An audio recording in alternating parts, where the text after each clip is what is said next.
فاعوذ باللہ السمیع العلیم من الشیطان الرجیم بسم اللہ الرحمن الرحیم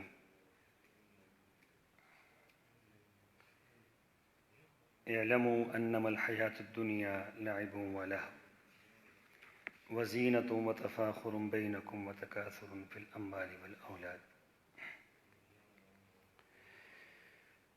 سامعین محترم، دنیا کی کامیابی اور آخرت کی کامیابی، ان دونوں کا معیار علیحدہ علیحدہ ہے۔ ضروری نہیں ہے کہ جو شخص دنیا میں کامیاب ہو وہ آخرت میں بھی کامیاب ہو۔ کتنے لوگ ایسے ہوں گے جو دنیا کے اندر بڑے کامیاب رہے، دنیا کے اندر مال و دولت رہا، دنیا کے اندر جن کے پاس عزت رہی، سب کچھ رہا، لیکن آخرت کے اندر وہ قلاش ہوں گے۔ اور کتنے لوگ ایسے ہوں گے کہ جو دنیا میں فقر و فاقے میں مبتلا رہے، غربت میں مبتلا رہے، حالات کبھی بھی ان کے موافق نہیں آئے، لیکن آخرت ان کی بڑی بہترین ہوگی۔ اس لیے دنیا اور آخرت ان دونوں کا معیار علیحدہ علیحدہ ہے۔ اب ہمیں یہ دیکھنا ہے کہ ہم نے کس چیز کو اپنا معیار بنانا ہے، دنیا کو یا آخرت کو۔ اگر ہم نے اپنا معیار دنیا بنا لی تو دنیا تو چند روزہ ہے، اس کو جتنا مرضی ہے بنا لیں، جتنا مرضی ہے سنوار لیں، آخر کار یہ ختم ہو جائے گی۔ لیکن یہ ایسے ہی ہے نا جیسے ہمارا جسم ہے، ہمارا بدن ہے، ہمارے ساتھ ہے، بڑی حفاظت کرتے ہیں، بڑی تگ و دو کرتے ہیں، ہر طرح سے اس کی حفاظت کرنے کے باوجود یہ ڈھل رہا ہے، اعضاء مزمحل ہو رہے ہیں، آنکھیں کمزور ہو رہی ہیں، جسم کی طاقت جو ہے وہ کمزور ہو رہی ہے۔ جیسے جیسے عمر بڑھے گی ایسے ایسے یہ معاملات نیچے کی طرف آئیں گے۔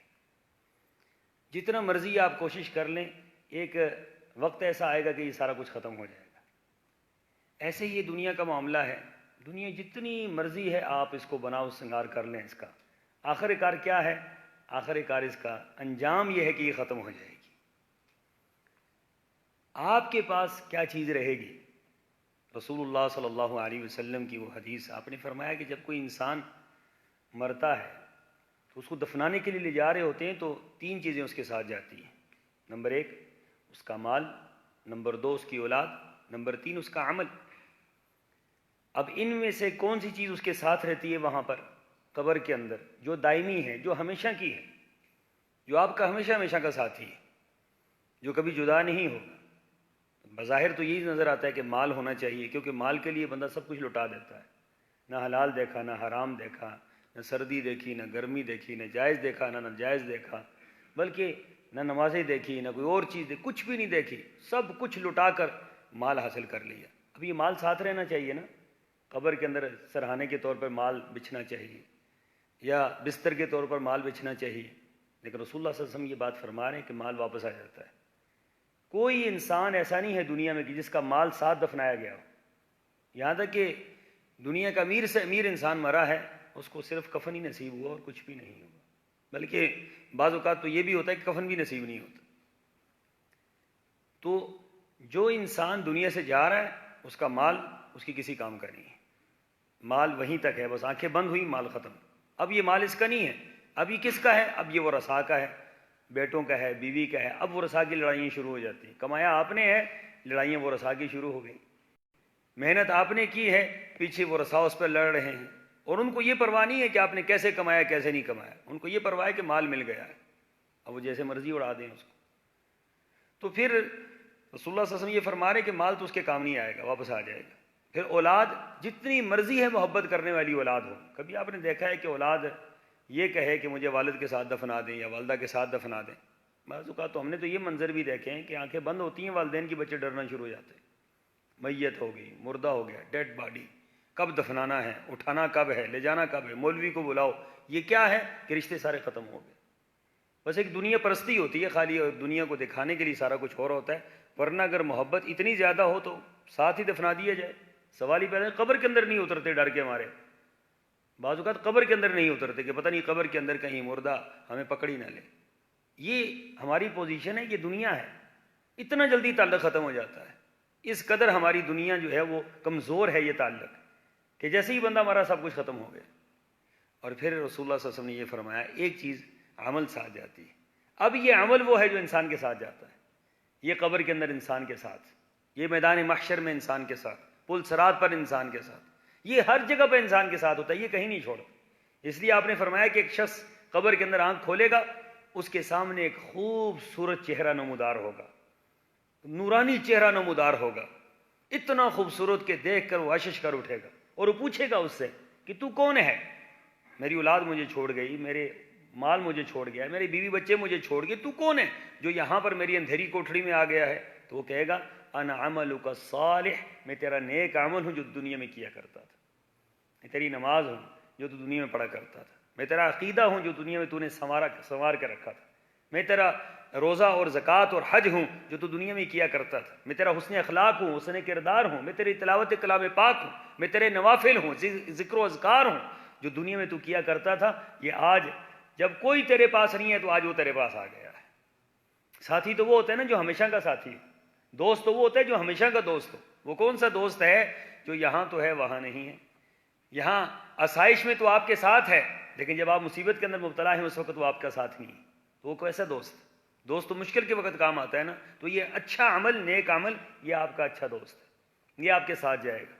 اور پھر فرمایا رسول اللہ صلی اللہ علیہ وسلم نے کہ ایک شخص آنکھ کھولے گا تو سامنے ایک انتہائی خوفناک اور ہیبت ناک چہرہ نظر آئے گا، اور وہ دیکھ کر گھبرا جائے گا کہ یہ کون ہے، یہ کون ہے؟ یہ میری یہاں مصیبت میں اور اضافہ کرنے کے لیے آیا ہے۔ تو اسے پوچھے گا تو کون ہے، تیری یہاں کیا معاملہ ہے، تو کیوں مجھے یہاں پر میری اس وحشت اور اس دردناک کیفیت میں اضافہ کرنے کے لیے آ گیا؟ تو کہے گا نا عملک السیئ، میں تیرا برا عمل ہوں جو دنیا میں تو کیا کرتا تھا۔ یہ جو اعمال ہیں ہمارے، یہ کل مجسم صورت میں ہمارے سامنے آئیں گے۔ اگر نیک ہوں گے تو اچھے اعمال ہمارے سامنے، اگر برے ہوں گے برے اعمال ہمارے سامنے۔ لیکن کبھی ایسا نہیں ہو سکتا کہ آپ گندم بوئیں اور جو کاٹیں، کبھی ایسا نہیں ہوگا۔ آپ کانٹے بوئیں اور آپ پھول وہاں سے لیں، ایسا نہیں ہوگا۔ آپ جو بوئیں گے وہ آپ کاٹیں گے۔ الدنیا مزرعۃ الآخرہ کیوں کہا گیا ہے؟ دنیا آخرت کی کیا ہے؟ کھیتی ہے۔ یہاں جو آپ نے بونا ہے، جو آپ نے لگانا ہے، وہ آخرت میں آپ نے کاٹنا ہے۔ یہاں آپ اچھی چیز بوئیں گے آخرت میں اچھی ملے گی، یہاں آپ بری چیز بوئیں گے آخرت میں بری ملے گی۔ نتیجہ تو ایسے ہی نکلتا ہے۔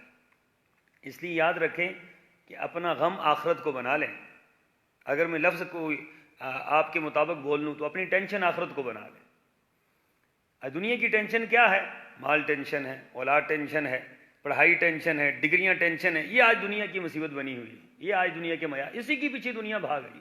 برانڈ برانڈ برانڈ، کوئی کس بات کا برانڈ ہے مجھے یہ بتا دیں، کتنا عرصہ برانڈ چلے گا یہ بتا دیں مجھے۔ لوگ اپنے معیار کو نیچے لانے کو تیار نہیں ہیں۔ اب آج کل جو کیفیت لوگوں کے اوپر چھائی ہوئی ہے وہ یہی ہے نا کہ پتہ نہیں حالات کیا ہوں گے، کیا ہو جائیں گے حالات۔ ایک مسلمان کے لیے کتنے کیا ہو جائیں گے مجھے یہ بتا دیں۔ کیا مسلمان کا ایمان اس بات پر نہیں ہے قل لن یصیبنا الا ما کتب اللہ لنا، کہ کہہ دیجئے کہ جو مصیبت ہمارے اوپر آئے گی وہ ہمارے رب نے لکھ دی ہے ہمارے لیے، جو اللہ نے لکھ دی اس کو کون ٹال سکتا ہے؟ مجھے یہ بتا دیں۔ ہم تو دعائی کر سکتے ہیں نا زیادہ سے زیادہ، ہم التجا کر سکتے ہیں کہ اللہ ہمیں نجات عطا فرما دے، لیکن اس کو ہم ٹال تو نہیں سکتے، ختم تو نہیں کر سکتے۔ ختم کرنے والا کون ہے؟ وہ تو اللہ ہے۔ اور اللہ سے آپ کا اگر عقیدہ ٹھیک ہے، آپ کا نظریہ ٹھیک ہے، آپ کا عمل ٹھیک ہے، تو مصیبت آ بھی گئی تو پھر کیا ہوگا؟ جو مصیبت لاتا ہے وہ مصیبت کو ٹال بھی دیتا ہے، جو پریشانی لاتا ہے وہ پریشانی کو ٹال بھی دیتا ہے۔ اس لیے فرمایا کہ اپنا جو غم ہے نا وہ آخرت بنا لیں، بس آخرت ٹھیک ہو جائے، آخرت بہتر ہو جائے، آخرت بھلی ہو جائے، آخرت کے لیے کچھ عمل کر لیں، آخرت کے لیے کر لیں۔ یہ دنیا کسی کی بھی نہیں۔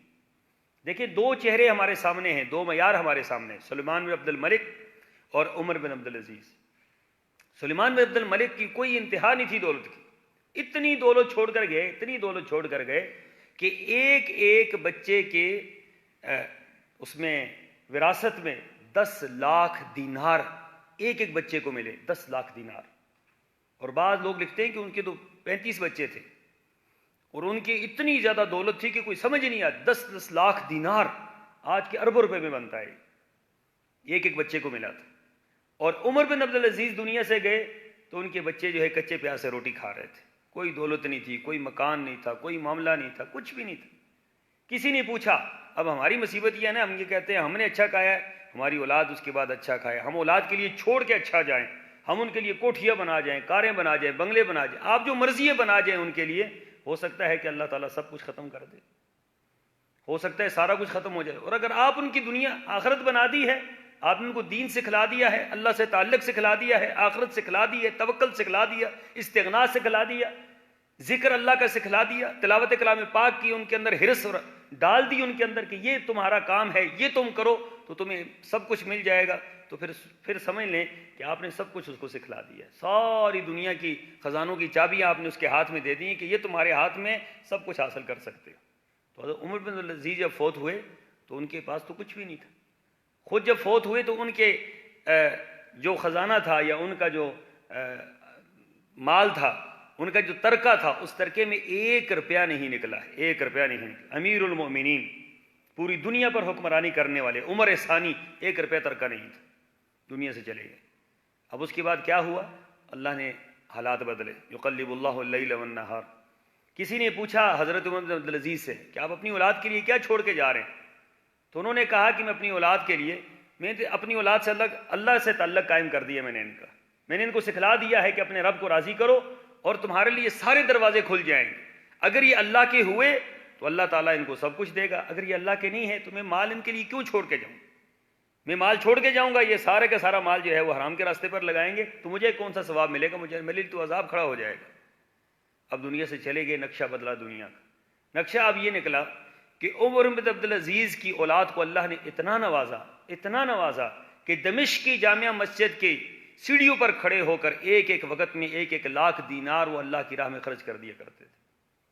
اور سلیمان بن عبد الملک کے بچے جو 10 لاکھ دینار جن کے لیے چھوڑا تھا، وہ جو بھیک مانگنے والے بچے تھے نا، جو بھیک مانگتے تھے، جو سیڑھیوں پر بیٹھے ہوتے تھے، ان میں سلیمان بن عبد الملک کے بچے بھیک مانگنے والوں میں شامل ہوتے تھے۔ بادشاہ کے بیٹے بھیک مانگنے والوں میں شامل، اور عمر بن عبدالعزیز بھی بادشاہ تھے، ان کے بیٹے دینے والوں میں شامل تھے۔ یہ یاد رکھیں کہ ایک معیار ہے، ہم اگر آخرت کو اپنا سارا معاملہ بنا لیں گے نا، ہم کبھی ناکام نہیں ہوں گے۔ یہ چلتا ہے آگے، یہ تسلسل چلتا ہے، آپ سے چلے گا، آپ کی اولاد میں، اس سے آگے، اس سے آگے، اس سے آگے۔ اور اگر ایسا نہیں ہے تو پھر یہ برائی بھی تسلسل کے ساتھ چلتی ہے، یہ بھی نسل در نسل چلے گی۔ اسی رسول اللہ صلی اللہ علیہ وسلم نے فرمایا کہ جو شخص اپنا غم، من کانت دنیا ہمہ فرق اللہ علیہ امرہ، فرمایا کہ جو اپنے غم، آخرت کو غم بنا لیتا ہے، اللہ تعالیٰ اس کے سارے معاملات کو اللہ کیا کرتا ہے؟ اللہ جمع کر دیتا ہے۔ من کانت دنیا ہمہ، اللہ اکبر، یہ فرمایا کہ جو شخص دنیا کو اپنا غم بنا لیتا ہے، فرق اللہ علیہ امرہ، اللہ تعالیٰ اس کے سارے معاملات کو بکھیر دیتا ہے۔